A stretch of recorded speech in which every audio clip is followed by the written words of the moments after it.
Hello. So one thing I wanted to mention, which has been mentioned a couple of cruises and seminars, was that I was thinking of my dog when you chose me both times, and every time I think of him or see him, I just get into alignment straight away. So that was just a little shout out to my dog.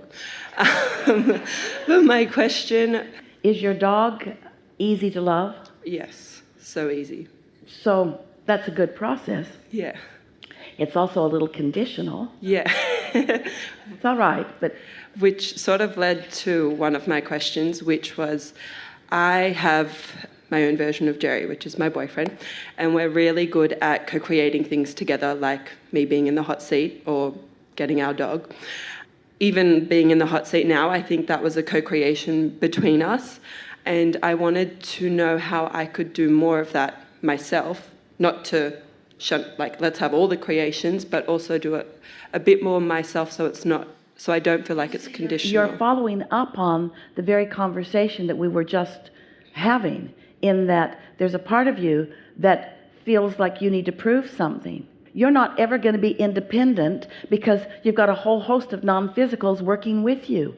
Don't you think it's time that you give up the notion that I need to singularly do something in order to prove worthiness to something? Yeah. And you know what's most interesting about that? The very entity that you want to prove worthiness to is the one who's helping you all the time. So it's like saying, I want to separate myself from you so that I can prove to you that I can connect with you. What? Yeah. You know how twisted that is? Yeah. What's this independence? And part of it, we foster some of it because we want you to make your connection with Source rather than look for it in others. And it's lovely when there's some other, like your boyfriend or like your dog, who, when you focus upon them, it's very easy for you to feel tuned in, tapped in, turned on.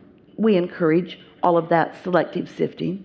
We just want you to understand that once you connect with who you really are and you're steadily there, then you can explore the delicious advantage that even the disconnected people around you have to offer you.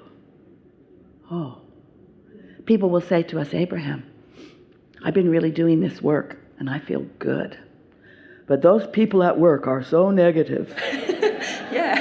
And what they're trying to impart to us is that now that they understand this, they want the universe to just deliver to them the blessed ones, the lovely ones. They think that we think that what we want them to think is that deliberate creation is just getting into the place where only the loveliest can surround you. And we say, no, what we want for you is that you are tuned in, tapped in, turned on so that you can experience the advantage of everything that's around you. There is advantage in contrast. Without contrast, you couldn't see anything. You couldn't hear anything. Contrast is important. But there's a difference between contrast and resistance. Drum roll, please. You're very compliant. Contrast is variety. Resistance is looking at the variety, choosing the unwanted and trying to hold it away. Resistance is attention upon something unwanted to the degree that it's reverberating in your vibration and therefore interfering with your source energy version of same subject. Follow? Yeah. Is that to do with like perspective then as well? Give us more. Like, for example, the story about the caterpillar or the oak tree. The centipede? Yes, the centipede, sorry. The poisonous centipede. Yeah. The pretty centipede. The beautiful, powerful, yeah. really fast. Does that have to also do with perspective? Like if I saw something that might be contrasting, I could look at it. But wouldn't it be sad that Esther would be so afraid of that centipede that she couldn't enjoy it? Wouldn't that have been a sad thing? Instead, she got to play with it. She got to co-create with it. She got to understand it a little bit. It got to understand her a little bit. We know you think that we're really stretching out there, but you're brilliant in wanting to reintroduce that back into this conversation because that is exactly what we're talking about. Esther wrote an email to someone back home that was talking to the printing company about that. And Esther's entire intention as she was writing the email was to soothe, to soothe everyone involved, because that tree is not standing there in diminishment or in blame in any way.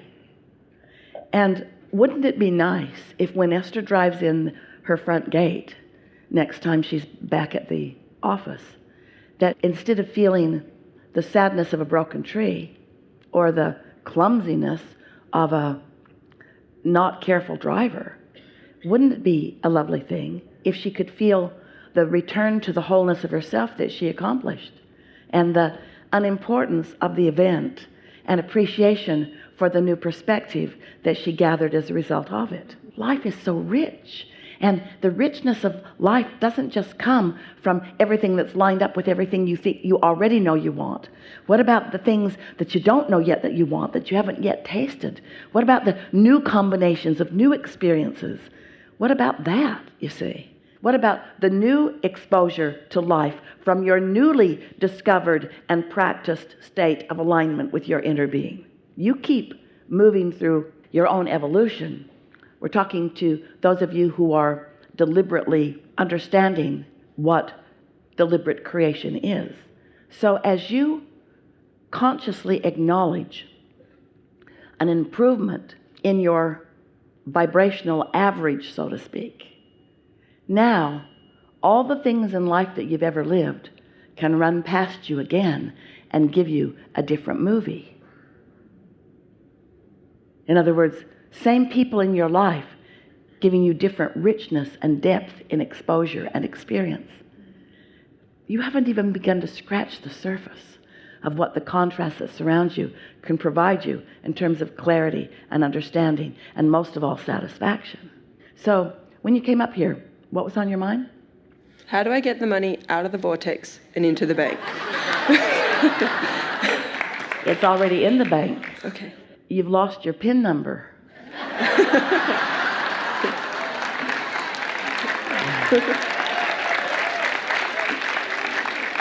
And your inner being knows what it is.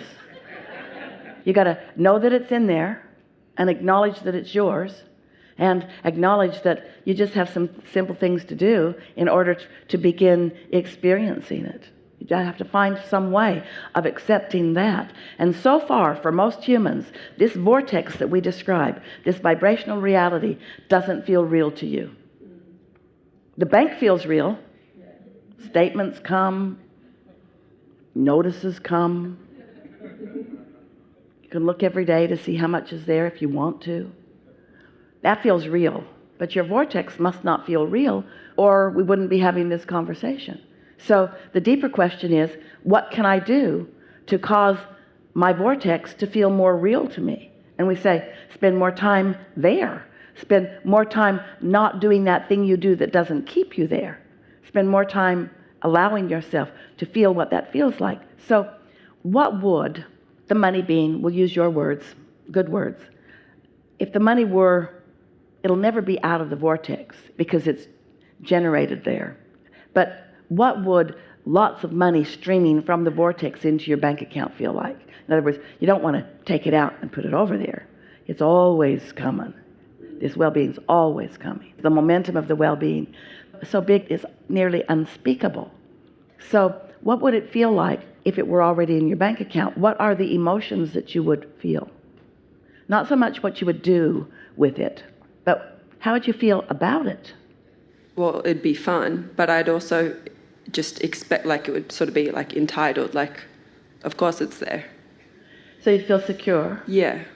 Do you have any way of feeling secure before you have awareness that the money is over there? Because if you need the money to be there before you feel secure, then it can't come. So you acknowledge how you would feel if it were there. Now you got to find some way of feeling that way. That's your PIN number. I got to feel like it feels when the money is already there. When you walk up to the ATM or wherever it is that you go, and you know that you've got money in your account and you want to withdraw some, same thing. You don't go up there sort of freaked out and panicked that your PIN number isn't working, do you? Do you? If your bank account says the money is there, don't you go with confidence to get some of it out? So how's this different? It's in this vortex bank, and a feeling of well-being and security and fun and exhilaration and eagerness and openness and exhilaration. Those are emotions that equal your PIN number. So as you steadily hold that, not infrequently, not sometimes stumble on it, but mostly feel insecure, that would be like going up to the ATM and trying a lot of different PIN numbers. Not sure I remember. Let's try this one. Let's try this one. Let's try this one. Pretty soon they say, you're locked out. Too many tries. Come back later. So, you kind of getting this analogy a little bit? You got to practice until you know the PIN number. You know the PIN number. You've got the PIN number. It's within you. It feels like confidence. It feels like well-being. It feels like sureness. It feels like absolutely. It feels like I've got this. It feels like happiness. It feels like love and appreciation. So what you do, you just look for every opportunity that you can to do that until a giant poisonous centipede can walk across your floor and you still feel that way. This is a really good time for a segment of this.